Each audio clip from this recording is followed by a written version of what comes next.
Opening the diagonal for the queen and preparing to contest the center with flank development shows strategic foresight. Mirroring your opponent's knight development immediately creates symmetry, leaving the central pawn structure yet to be defined. Preparing to fianchetto, this encourages queenside expansion by king's pawn.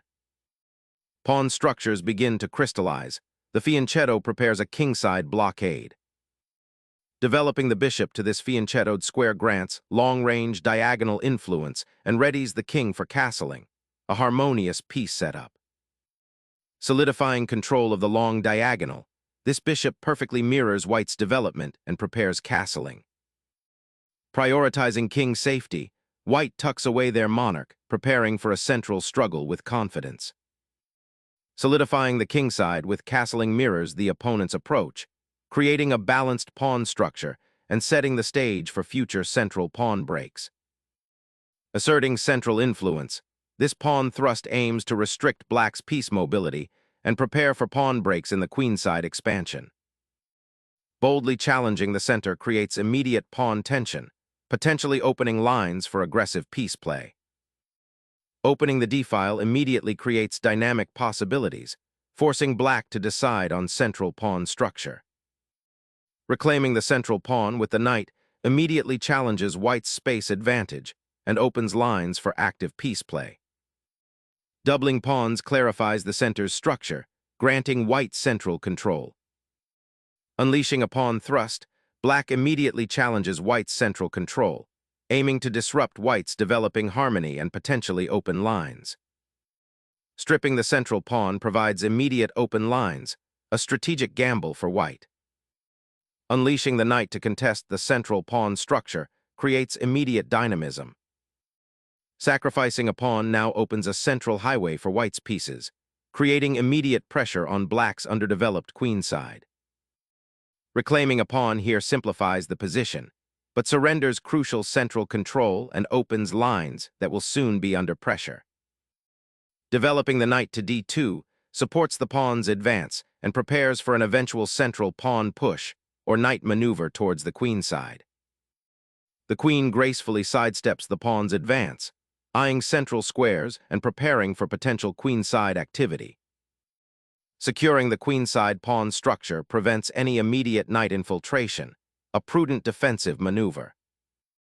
Reclaiming central space and challenging white's pawn structure, this maneuver aims to destabilize white's queenside. Unleashing a knight to the central outpost creates a dynamic clash of forces. Unlocking the diagonal for the bishop finally brings development to the queenside, preparing to contest central squares and potentially exploit white's pawn structure. This solidifies the central pawn chain, preparing to pressure the queenside while maintaining harmony among the pieces. Securing the c-file provides vital counterplay against white's queenside pawn majority, potentially unlocking opportunities. Consolidating the rook's influence on the d-file solidifies white's central pawn control and prepares for potential action against black's isolated queenside pawns. Solidifying the d-file opens avenues for rooks, preparing a central pawn push. Developing the bishop to an active square, aiming to control the long diagonal and potentially pressure black's queenside pawn structure. Repositioning the knight to b8 seeks to avoid the immediate tactical threats and prepare a future queenside pawn advance, sacrificing central pawn control for flexibility. Developing the bishop to an active attacking post, targeting black's queenside pawn structure and preparing to potentially open lines. This solidifies black's pawn structure, aiming to activate the bishop and support central expansion later. A bold push to seize central space, aiming to cramp black's development and potentially open lines for attack. Unleashing the knight towards d7 promises counterplay, aiming to disrupt white's central control and potentially open lines for black's active pieces.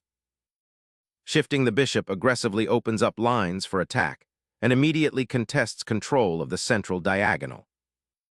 Centralizing the queen creates immediate pressure on white's d4 pawn and eyes the h3 bishop.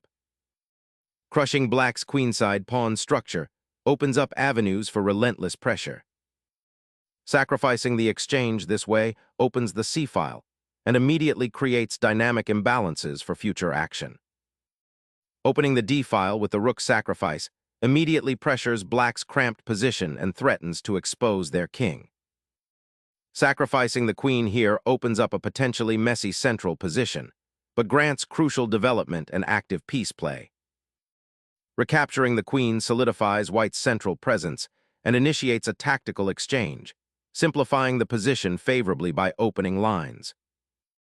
Recapturing the bishop reestablishes material equality, but leaves black's queenside structure weakened and vulnerable. Chasing the knight into a pawn fork reveals immediate tactical dangers and weakens black's queenside control. Black consolidates, offering a sanctuary for the bishop while preparing to contest the central files. Strikes a tactical blow, disrupting black's coordination and opening lines towards the weakened king.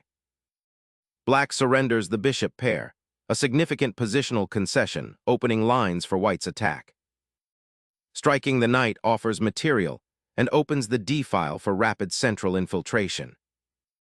Reclaiming material after the sacrifice, black reestablishes a seemingly balanced pawn structure, though white retains attacking prospects. Capturing the rook solidifies control over the open c-file, promising powerful pressure against black's weakened pawn structure. Reclaiming the knight establishes a more solid pawn structure, though the queenside remains a bit thin. Capturing the knight on b8 immediately simplifies into a winning endgame, leaving black's king exposed. Seizing the opportunity to disrupt white's pawn structure, black sacrifices material for activity and a potentially weakened king. Seizing the open queen's file with the rook, aiming to liquidate material and simplify towards an advantageous endgame. Sacrificing the bishop here wins a pawn, but critically weakens your pawn structure, creating long-term defensive liabilities. Asserting dominance on the 7th rank, this rook now controls a critical open file and pressures black's vulnerable pawns. Asserting central control with the pawn, black aims to disrupt white's connected queenside majority and gain some breathing room. Solidifying the passed pawn's advance, this maneuver aims to restrict black's queen and prepare for a kingside invasion. A subtle repositioning aiming to bolster the queenside pawn chain and discourage white's aggressive bishop. This king repositioning clears a path for the rooks and aims to bring the monarch to safety amidst the pawn chaos.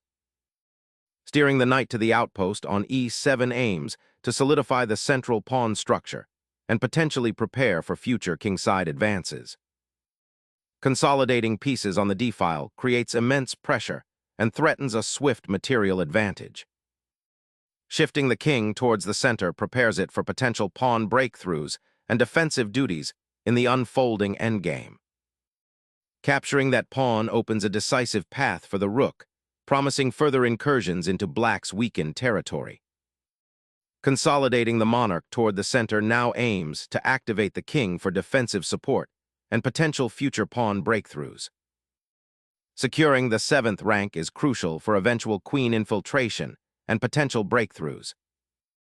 Reorganizing the bishop to a more active diagonal prepares for a potential kingside pawn advance. Initiating pawn advances to secure more central space and potentially unlock the f-file for piece activity.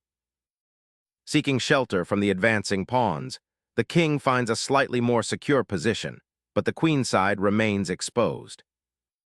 Seizing the bishop frees up the rook to dominate the 7th rank, a decisive positional advantage. The black monarch, now exposed, becomes a prime target for an immediate assault. Sacrificing a rook to force a king walk towards a decisive endgame onslaught. Centering the monarch provides a much-needed safety haven against the encroaching enemy raiders. Securing the 7th rank with the rook offers substantial control and pressure against black's potentially exposed king.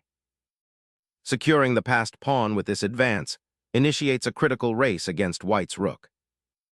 Seeking to centralize the king and potentially reinforce the advanced pawn's advance, this action prepares for a more active king role. Reinforcing the pawn chain on the kingside offers some defensive solidity, but it concedes valuable space. Instilling order in the chaotic center, the king steps forward to anchor a future pawn push. Pushing the d-pawn now creates a passed pawn, forcing white to constantly defend it and potentially weakening their kingside. A bold attempt to create a passed pawn and disrupt black's pawn chain, but it weakens the kingside substantially. Unleashing the bishop to challenge white's advanced pawn on c3, aiming to disrupt their central structure. Opening the kingside files aggressively to exploit potential weaknesses in the enemy formation. Shifting the king to the queenside initiates a cautious endgame maneuvering, preparing to support the central pawn thrust. Solidifying the king's safety is paramount as the game marches toward a likely rook and pawn endgame. The bishop's new post safeguards the pawn and prepares for a potential breakthrough on the kingside. Pushing the g-pawn now opens clear lines for your king and creates attacking possibilities on the kingside. Opening the h-file creates a desperate, last-ditch attempt at counterplay, but it severely compromises the king's safety. Creating a passed pawn is now the priority. This exchange opens up the h-file for potential advancement. The black king, now exposed on the f-file, faces immediate threats. King activation is paramount now, repositioning the monarch towards the critical central squares. Shifting the king to the corner solidifies its position, anticipating a potential advance of white's pawns. Sharpening the attack on the vulnerable king by repositioning the rook to a more aggressive post.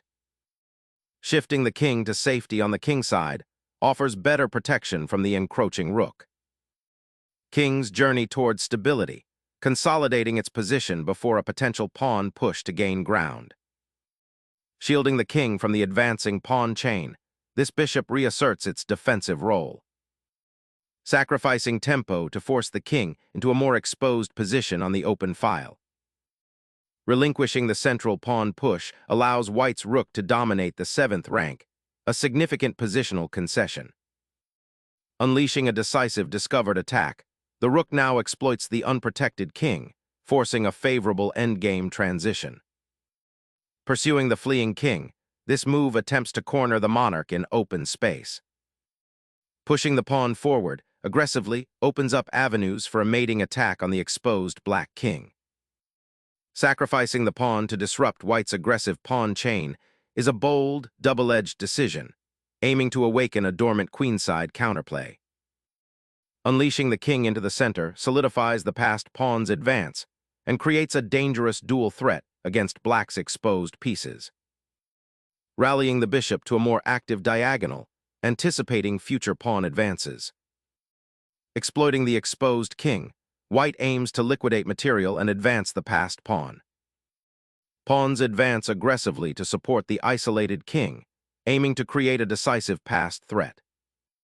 Sacrificing the pawn forces the black king out into the open, creating immediate tactical dangers. Black's king is suddenly exposed, creating an urgent need to reinforce its safety before white's initiative overwhelms it. Pushing the pawn forward aims to restrict the black bishop's movement and create a passed pawn opportunity. This maneuver offers the bishop a more active diagonal, potentially pinning the rook or supporting a pawn push. Securing the d-pawn opens lines and simplifies into a winning endgame for white. The passed pawn on c2 now forces the king to confront its advance, potentially opening lines for white. Forcing the black king into an awkward position, this discovers the king's vulnerability. The king's immediate safety is paramount, as the knight's defense is crucial for preventing further pawn advances. Unleashing the rook forces a king retreat, aiming to consolidate gains and simplify towards victory.